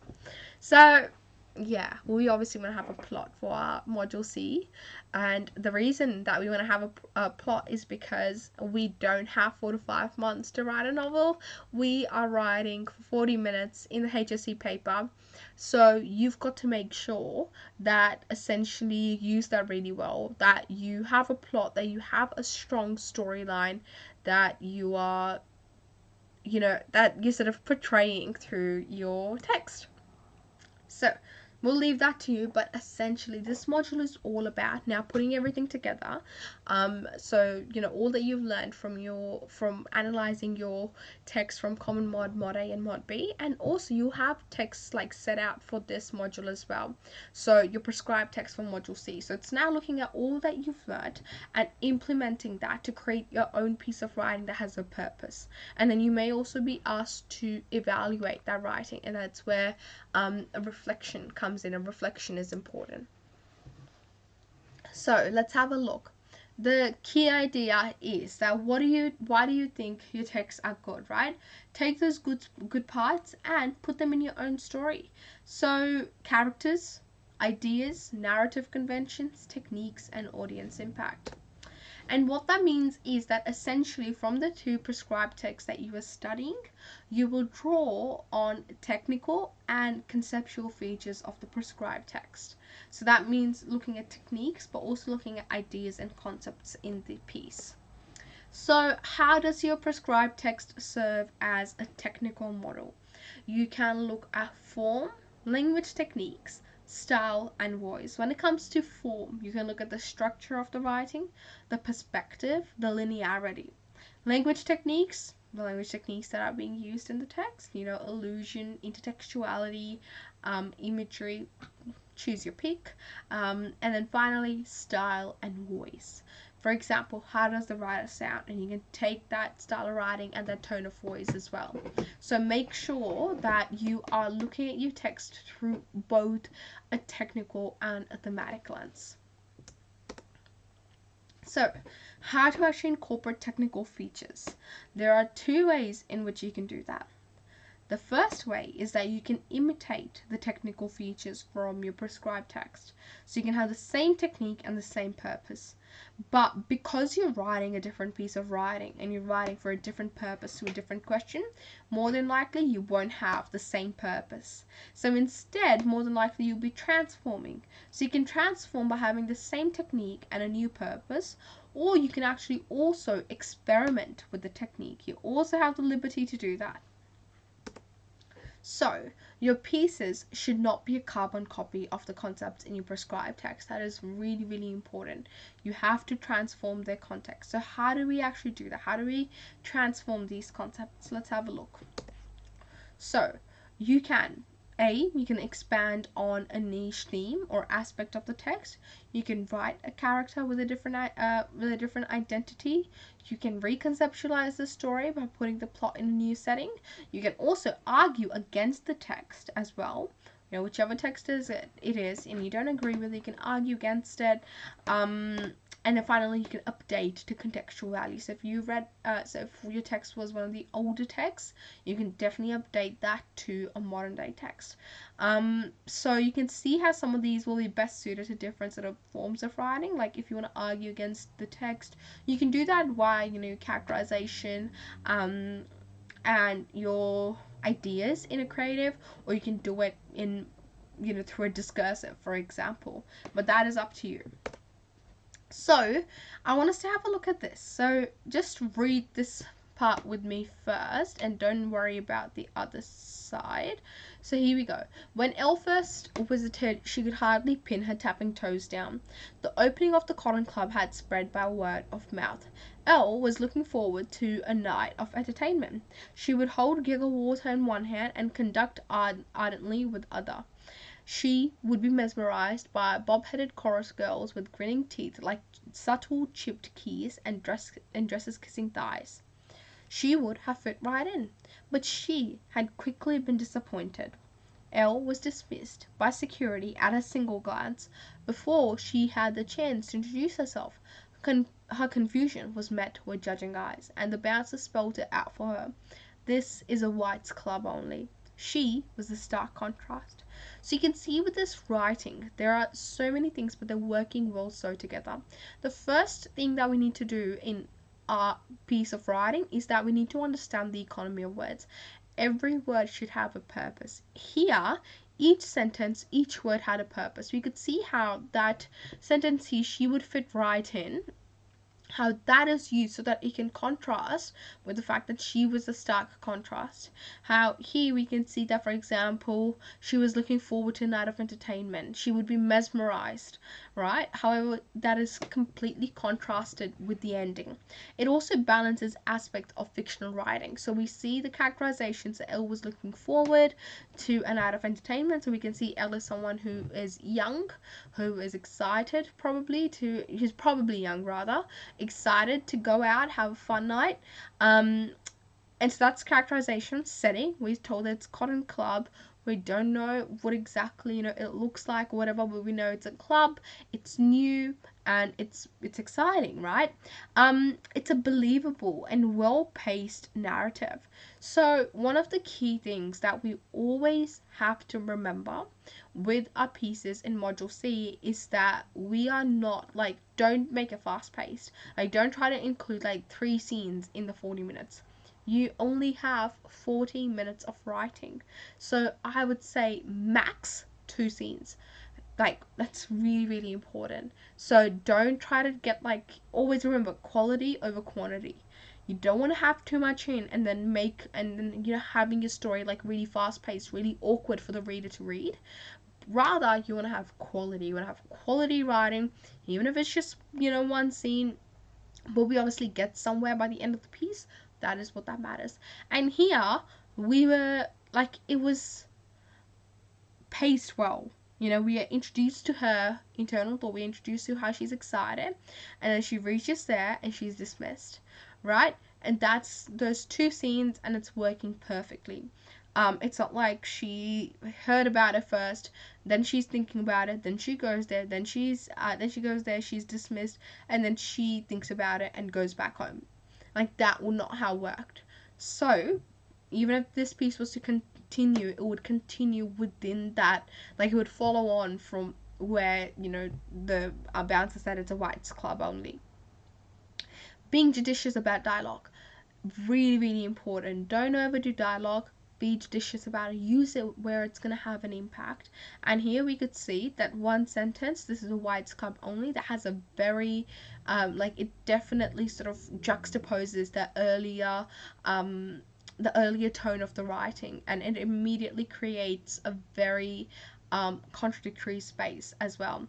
So there has to be research behind it, and the intention and purpose is subtly expressed. So here we can see that the intention is to showcase to some extent how this main character, Elle, is essentially subject to racism. She's subject to discrimination, and as a result, and it sort of showcases her experiences as an African American individual, who is, discriminated against, who can't go to the same settings as white people can. Alrighty, so let's have a look at this piece. The oral pleasure of words is the most gratifying aspect of language, for language is brought to a new form of existence when it is experienced and felt. I share a sentiment with American essayist Alfred Korn in that I too view words as a textile. Visual admiration of the printed linen would limit its capacity to evoke meaning. There are seams and fabric that are to be caressed, and it is with a fluttering tongue that this is achieved best with words, for it reaches the ears of an audience and from then travels to the soul. I appreciate great craftsmanship when my hands marvel at how another person has managed to create such a work with theirs, as I become equally enraptured by words when I hear the tonality, the way another person has managed to create such a conviction with strung together words. They become dimensional, edges are trailed with traveling expressions, resonating in space and cutting at corners when the syllables cease. I celebrate the tapestry. When I first discovered the power of sound, everything had been filled with music. I was suddenly a conductor of the ordinary. My symphony, an essay on how to live. I now have discovered how words can whisper in start, but they collide in finality, reminding me that even in endings, nothing is ever quiet. So we can see with this essay, there's a lot going on. It's a discursive piece, as I'm sure you could tell. It has a direction, right? It has a direction. It's moving us. The writing is obviously very compelling, and there's a personal touch to it. When I first discovered the power of sound. So you always want to write well. One of the key tips when it comes to writing that we, for example, that I give to my class, that we talk about in class, is that write what you know. write things that you're comfortable writing about. So make sure you write what you know. Now this piece also, it's written appropriately, so it has both formal and informal elements. So you could see that first sentence was very formal, and then we had an informal tone of I2V words. So it definitely took that shift from, a more, I won't say cold, but a more preserved sort of starting, and then it kind of weaved in the reader and brought out the narrator. It has research and evidence, so it's research well, and it's clearly using evidence, as seen in the reference to essayist Alfred Korn. And the intention and purpose is subtly clear. So the intention of language, being such a powerful tool, is certainly clear. The power of music and sound is clear as well. So we can see it's about appreciating those little things. So when it comes to reflection in your exams, now as we know, Nessa wants you to work on your reflection, write a reflection, and this is an opportunity to sell your piece to the marker. That's the key. Think of it as a way to sell your piece to the marker. Use high modality language. That's so important. Use high modality language. And make sure you're not sort of looking down at your work. You want to say, okay, this is what I did and this is why I did it. The key thing with a reflection is that the bulk of your marks are coming from your it's coming from your exploration, or rather your analysis of your own writing. You're saying, this is the quote, this is the technique I used to create this specific effect, and this is what I wanted to show to my audiences. A purpose in Module C writing is so important. It's so important. You always want to have a purpose to link back to, and that purpose will be determined by so that purpose has to be valid. So let's say your purpose can't just be writing for the sake of the HSC. The purpose will be determined by your piece, by the ideas you're sharing. So with both the pieces we read, there was a purpose behind it. You wanted to show us something, and that's what you have to do as well. So make sure you have a purpose that you always link back to in your reflection. And when it comes to things you want to include, remember the salient language forms and features of your writing. You have to link back to the prescribed text. So in your introduction, you have to say, my text uses these techniques, or these technical features and these thematic features to convey this specific idea, inspired or influenced by this text, your prescribed text, and the author. So also remember, especially when it's a stimulus, especially when you've given a stimulus, or you're asked to include the stimulus as a central idea, let's say, you have to make sure that you are incorporating that you're, remember, always interpret the stimulus figuratively. Do not interpret it literally, right? So always interpret it figuratively. And so in your reflection, you want to talk about how you've incorporated the piece. What have you tried to show through that? And let's avoid being like that.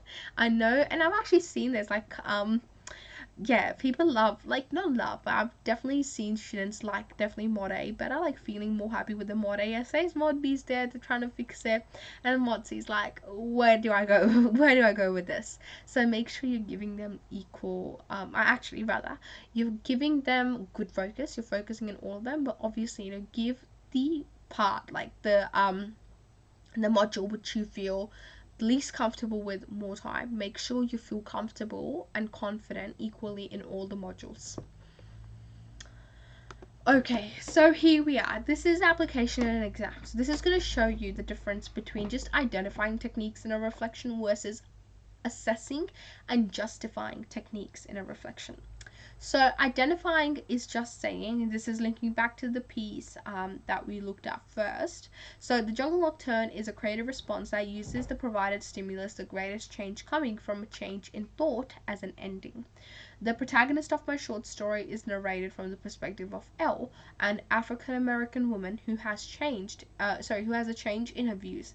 I reveal this change from reading Kate Chopin's novel, The Awakening, 1899.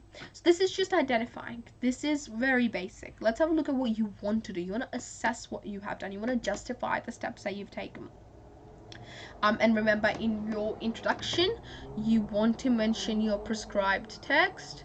There we are. You don't have to have a name for your text. You can just say my text or my short story or my discursive piece, whatever you want. But or if you want a name, you can have a name. For sure, you can have a name.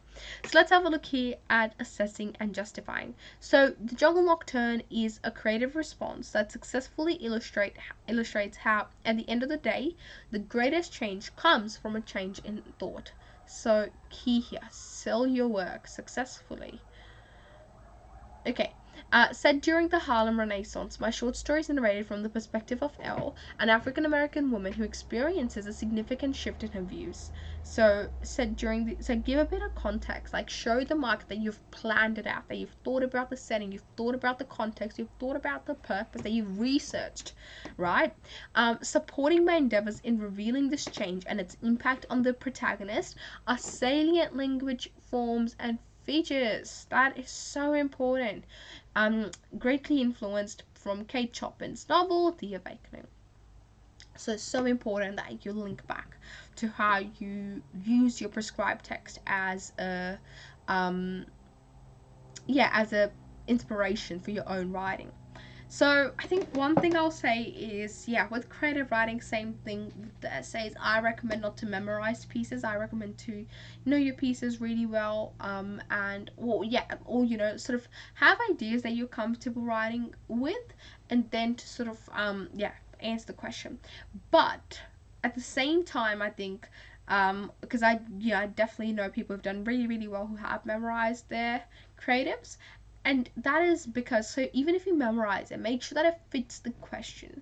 So there's a bit of leniency there, I think, with module C, but definitely not with module A, B, or common mod. Like, do not memorize essays.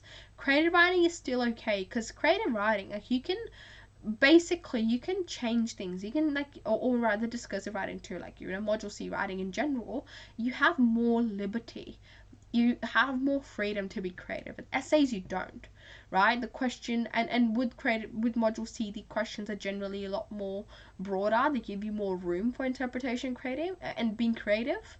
Essay questions don't. So 100% recommend never ever to memorize an essay, but I think it can still work for a creative writing. But my personal tip, like the way I did it, was just to, like, have a concept that I was really comfortable writing with, and it's kind of like memorizing, but I didn't like memorize the words and stuff, obviously. I just knew the idea I liked, and I wrote about the ideas. It's kind of memorizing in a way, but best thing is do lots and lots of practice questions beforehand, so you know exactly where you're going with it. Essays, no chance of memorizing, never ever recommend it. Always try and answer the question. Always, like, know your quotes, know your analysis, know your ideas, but then answer the question on the day, the given question. So, application in the exam for reflection. Just got a bit sidetracked there. Definitely one of my really, like, key points I always mention every lecture, every class even, is that don't memorize essays, and I tend to go off on a little tangent about that. So maybe I'll come back to, because I do have, like, a tips page to go through, but let's have a look at application in the exam. So with your reflection, here's a little structure for you when it comes to structuring your reflection. Have a topic sentence that answers the question. The first paragraph, analyze at least 2 quotes from your own piece, and then make sure you reference the effect on the reader. Second paragraph, same thing, at least 2 quotes from your own piece and reference the reader. And also remember to have quotes for the techniques that you're using from your prescribed text as well, so in each paragraph. So you're essentially aiming for about 3 quotes per paragraph. 2 are going to be your own, and 1 is going to be from the prescribed text. Same thing here. Oh, I actually can write okay with this. I just clearly can't seem to draw straight lines with the highlighter. Alrighty, so that's my tip there, and then conclusion and obviously your introduction. Now, introduction, do not forget to mention your prescribed text. Use words like my text effectively does this. Does this to a great extent, stuff like that. Sell your work to us and make sure that there's a purpose. The most important thing in a reflection is your purpose. You want to have a purpose, be able to communicate something to the audience. Oh, look at that. I'm actually pretty happy with how that's turning out. Will I be able to get the line in? Yes. Good. All right, so purpose is a key here. Alrighty. So study skills. Now I kind of want to in these next sort of last 20-ish minutes, I kind of want to go through this and focus on some study skills. Now, if you have any questions, please ask. Remember, no question's a silly question. I'm sure, whatever you're thinking, other people are thinking that too. Like, we are all going through this collective experience together. So please don't be afraid to ask questions. Like I said, no question's a silly question. I'll be live answering. One thing that I should have mentioned earlier is if I, for example, miss your question because, there's so many, especially the beginning when there's lots of questions coming up, just let me know and pop the question up again and I'll go through this. But yeah, I'll probably write that in the chat by now. I may have already written that in the chat by now, actually. This is a bit sort of meta text, isn't it? Because I'm talking about the act of writing while I'm talking. It's cool. But yeah, so alrighty, let's have a go at study techniques. So you're getting really close. So you want to make sure that you feel comfortable with everything, that you are looking forward to these exams and finishing them off, and you feel comfortable with all that you have to do, so you will survive, and again, don't mean that in a patronizing way. I mean that in more so you got this. You're gonna get this, and you're gonna be so happy once it's over, and then you can have your summer of holidays. I just keep thinking of that Shawn Mendes song, Summer of Love. I don't know why. It's just summer. But anyways, yeah, you'll have a good summer, a good summer after this. So yeah, remember, in these next couple of days, you still have time to acknowledge key areas for improvement and to spend some, solid time fixing them up, using your study time to brush up on your exam skills, and make sure that you are implementing all the feedback that you got from trials, that you have pinpointed and worked on the feedback from trials. That's why trials are really important.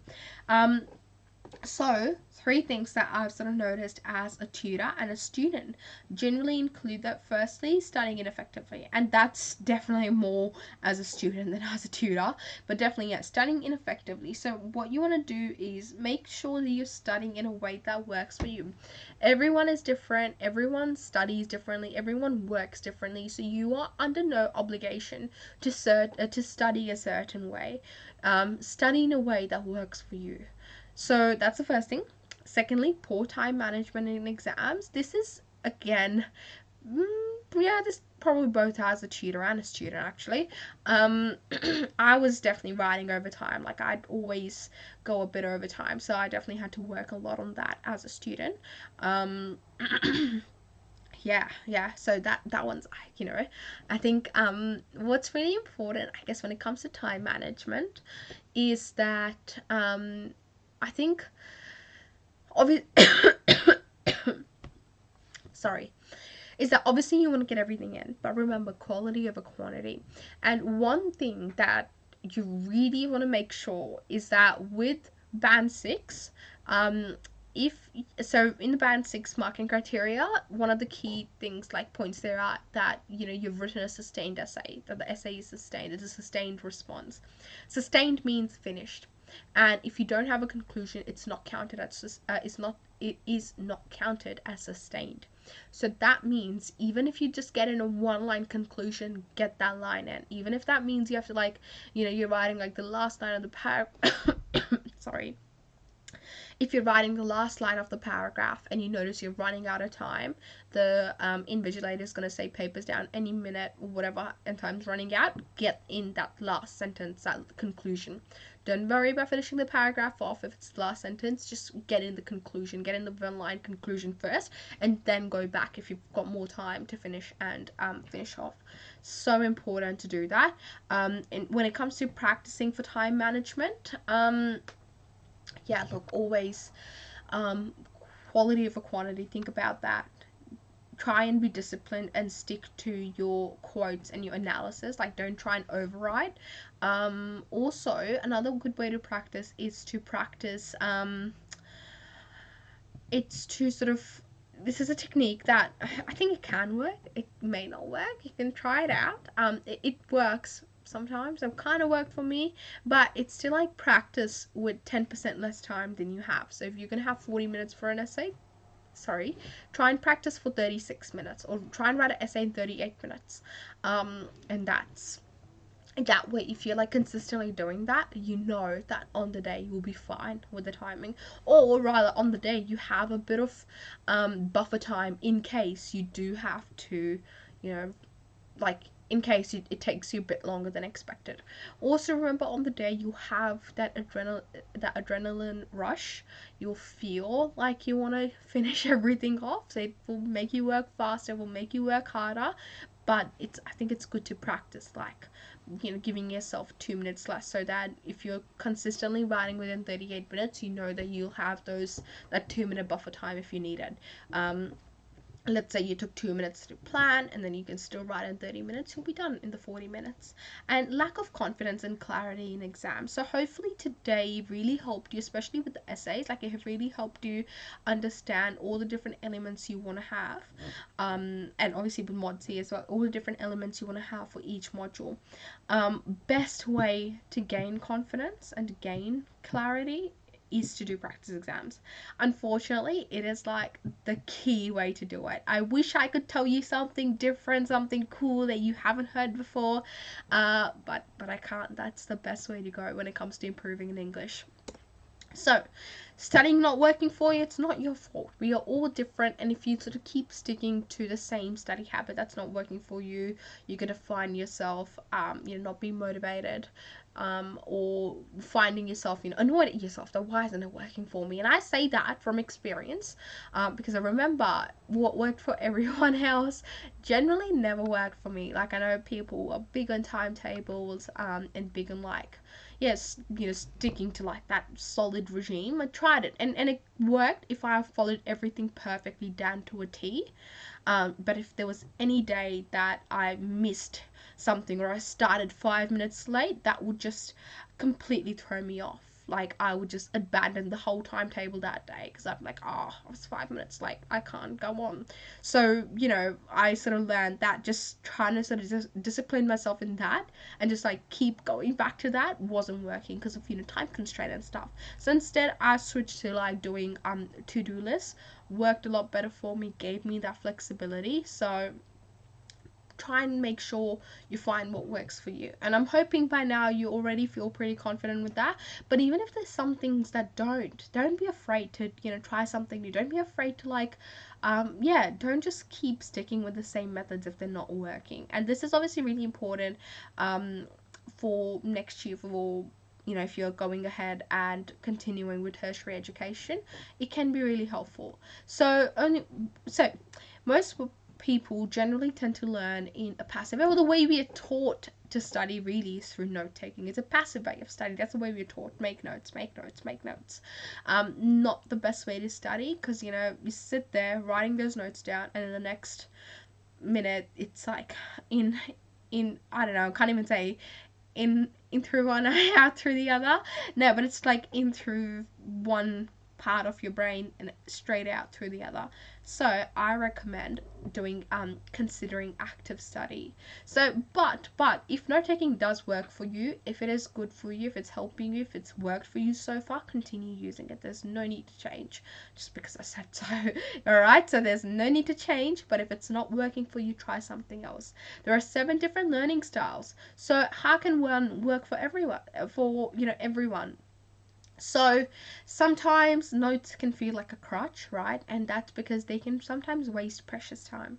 So don't just focus on like rewriting your notes to study, start applying that content. So you can do that firstly. Now, firstly, before we talk about that, there are different types of, like, everyone's a different type of learner. You can be a visual learner. So you learn best when information is presented spatially, right? Making diagrams, making maps, and flow diagrams. That can help a lot with subjects like biology and PDHP and even chem. Making flow diagrams can really help. Color coding can also help. And visual and visual learning is really good if you have good visual memory. Oral is when you hate reading, so you thrive in a lecture-based discussion groups. This is where studying with music is a no-go for you, for example, and you learn more by sort of discussing with others, hearing, like saying it out loud. Verbal is a mix of the first two. You enjoy writing and reading. Vocabulary is really good. You frequently use mnemonics and acronyms, and you love teaching others.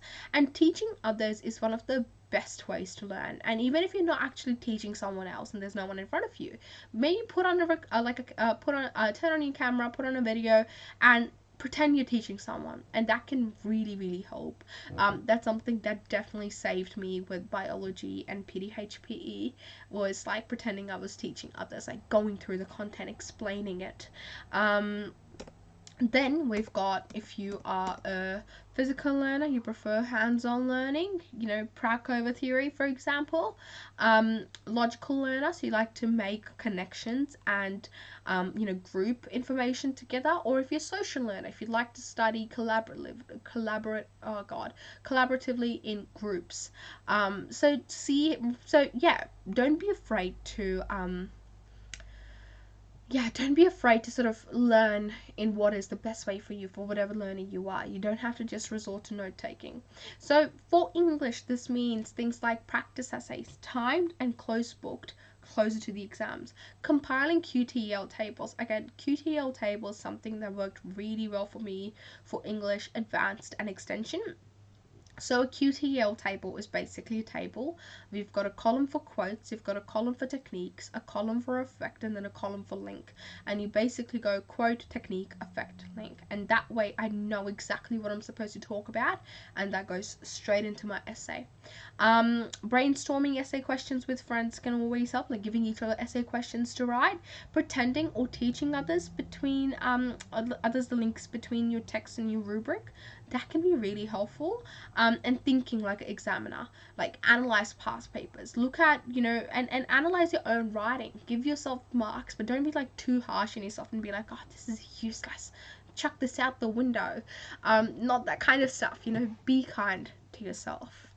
Now, what can they ask you in essays? We've kind of talked about that, but they can ask you a lot. They can ask you questions that are about, prescribed character and relationships, or prescribed quote from like a passage or a scene, a theme or an idea, language features, critical perspective about a text. So they can give you like a critic quote and then ask you to sort of elaborate on that.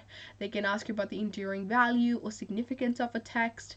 And they can also ask about form. So last year's question was on form. So I would definitely recommend going back and checking the last 4 years of papers if you haven't already done that. You'll notice how unique the questions are, essentially how diverse they are now. So as you can see, like for example with let's say module C, right? So hopefully you've had a look at the module C 2022 question. If you haven't, I would 100% recommend checking it out very soon. So the module C essay question basically stumped a lot of people last year because it was a 15-5 split, but the 5, like you'd normally expect a reflection, wasn't a reflection.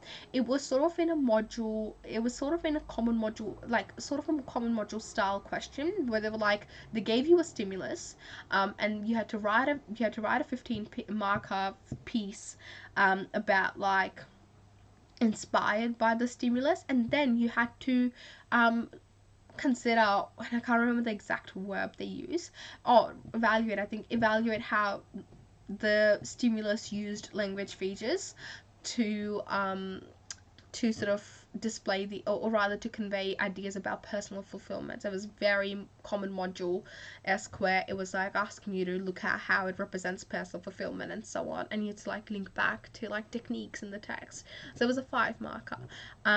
So yeah, definitely recommend checking that out. So that you can feel comfortable. Also, obviously checking out all other Module A, Module B questions. So we've already seen for both common module and, no, sorry, for both Module A and Module B, we've seen like quote questions, we've seen general questions. We have seen abstract questions as well, where they give you like an excerpt from the text and then they ask a, relevant question. So I know, for example, the 2021 question for Module A was like, there was an excerpt and it's like, how does this excerpt contribute to the broader textual conversation between your two texts? So a question like that, and that's where, like, if you go in with a prepared essay, it's a bit hard, in that moment to like think clearly and be like, this is how I'm going to map it out. Instead, I would again always recommend having your quotes, having your analysis ready, and then writing on the day, writing and answering the question directly. And this is something my teacher always used to say, is that the marker can immediately identify from the from reading your thesis what category, like what band category your essay is going to go in. Like they can always tell based on that initial first that initial first thesis, that initial first sentence. All right, where am I? Okay, poor time management exams. You're not gonna like this one. Again, I learned it. Yeah, kind of learned it the hard way. So, I was able to write everything luckily, but like before the exam, even I was like writing a bit over time. So make sure that if you are making it more challenging to write it in practice sessions, your exams will feel easier. So remember, like, and this is I think a really popular technique now, people who've like taped a battery or something heavy to their pen and they use that to write practice essays, and when they take it off, the hand flows, like it flows really nicely. So try to do that. There are also similar challenges like writing on a towel. That's interesting, and it's obviously going to be very important. Yeah, it's going to be really important that you're continuing writing and like practicing a lot. Also, do not squander your time if you aren't just getting it. It sounds obvious, but ensure that you're continuously working and improving on that. It's best to attempt the questions in descending order of confidence and knowledge. I think it works. I just attempted it back to front, front to back. That just worked for me, but attempt it in whatever way you want to attempt it. Just practice that beforehand, see what it works. Worst case scenario, remember, marker cares more about a completed essay as opposed to one with more content.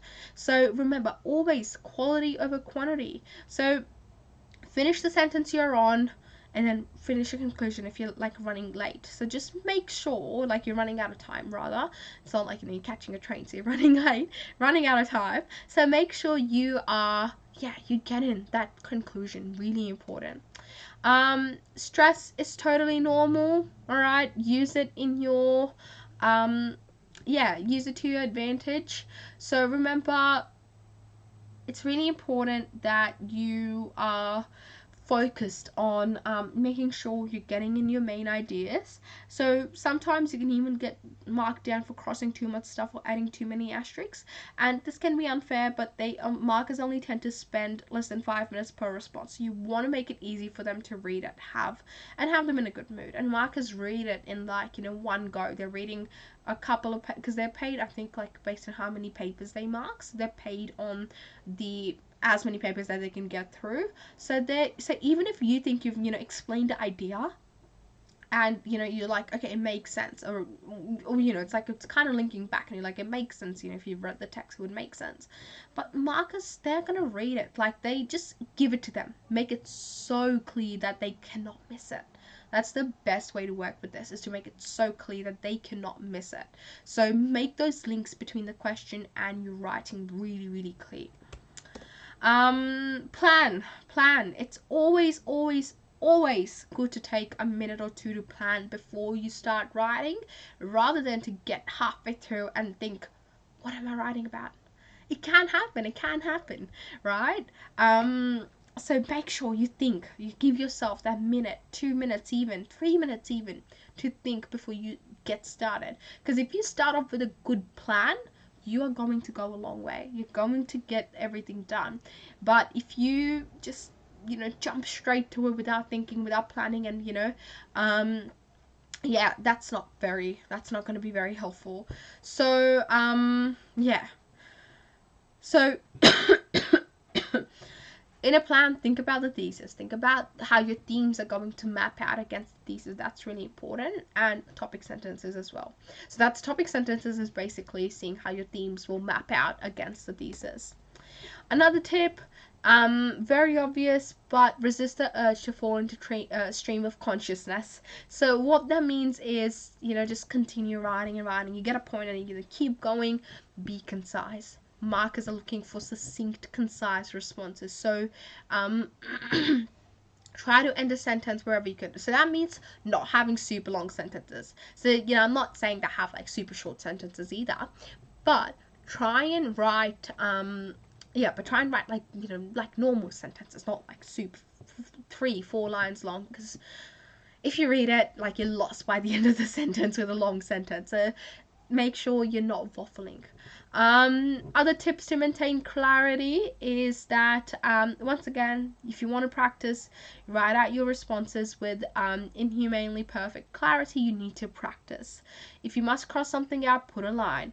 Put a line through it instead of scribbling it out. 9 out of 10 dentists would agree that the extra bit of info you want to add with that asterisk will cost you more marks that you could gain. So make sure that you are being clear, you are being concise. Okay, just quick final tips. Now, a good way to assess your confidence, especially obviously for English, but like this is really helpful for your other subjects, for like STEM subjects. I use this method for chem and bio and PD as well, and it worked really, really well. Is that doing like a traffic light system? Go through the syllabus, get a copy of the syllabus, and start highlighting. Highlight things red where you're like, do not ask me a question about this topic, I have no idea, I won't get any marks. Highlight yellow where you're like, okay, I kind of get it, I might get some marks, I might scrape some marks. Green is like, give me the questions about this idea, I'll be fine, I'll smash it out. So when you do that, now one thing really important is that don't just go everything goes red because you're like, oh, I don't know if I can do this, I don't know if I can do this. Believe in yourself. Give yourself the credit. You've done so well, you've come across this year, you're gonna get there. So give yourself some credit. Don't be too harsh on yourself, because you know what, if you just give everything red, you'll stress yourself out, but then looking at the piece of paper and thinking, God, I don't know anything, and that's obviously downplaying your ability. So make sure you go red, yellow, green, and then once you've done that, go back, start with areas that are red and start improving on them, and then go to yellow, and that should get you there. And obviously you can revise the green stuff as well, but prioritize.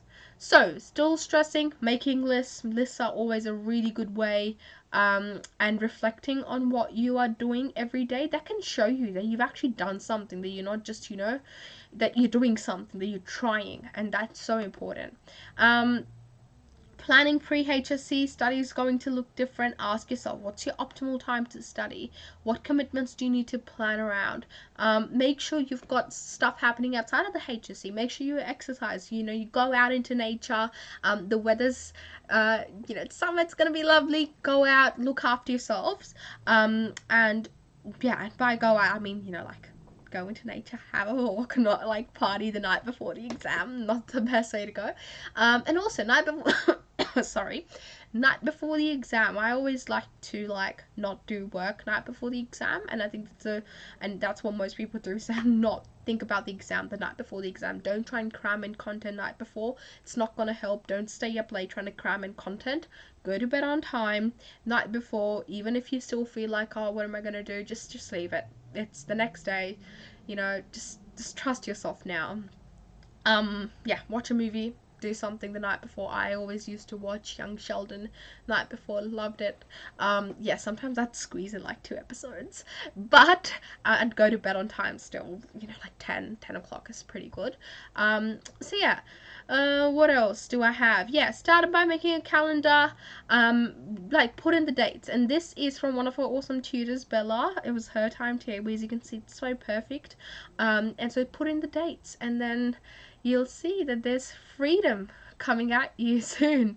So, yeah, remember, stress is okay. Talk to someone if it is getting too overwhelming. HSC is not the end all or the be all. It does not define who you are as a person. So please look after yourselves, and I wish you all the very, very best. Yeah. Actually, you know, before I do that, it is tempting. Don't think about your responses after the exam. Yeah, leave it. Just leave it. Don't think about them. Don't try and discuss them too much with someone else. Yeah, this is really important. Just because you didn't think of like interpret responses in the same way doesn't mean you did it wrong. So do not stress. Just let it be. Especially with like unseen text and stuff. Just let it be. English is all about personal interpretation and voices. We tend to over amplify our faults and failures. Just let it go. Once you've done the exam, let it go. You will get through this. This is the end of our collective experience. Thank you guys so much for tuning in. I wish you all the very, very best. You're going to smash it. Look after yourselves. It's so important to look after yourselves, and to consider how far you've come and how much you've done this year, and then to enjoy your summer afterwards. I'm so excited. I hope you're excited. Smash it out and then go enjoy. What is that? I think that's a little... Oh. Okay, now I won't click on it. I think it's like a little drum roll, but I'll clap for you. Thank you so much. Have a lovely, and yeah, have a productive holiday. Smash out your exams, and good luck from all of us here at 8 Notes. Thank you so, so much. Enjoy. Take care. I will see you guys later. Best wishes for you.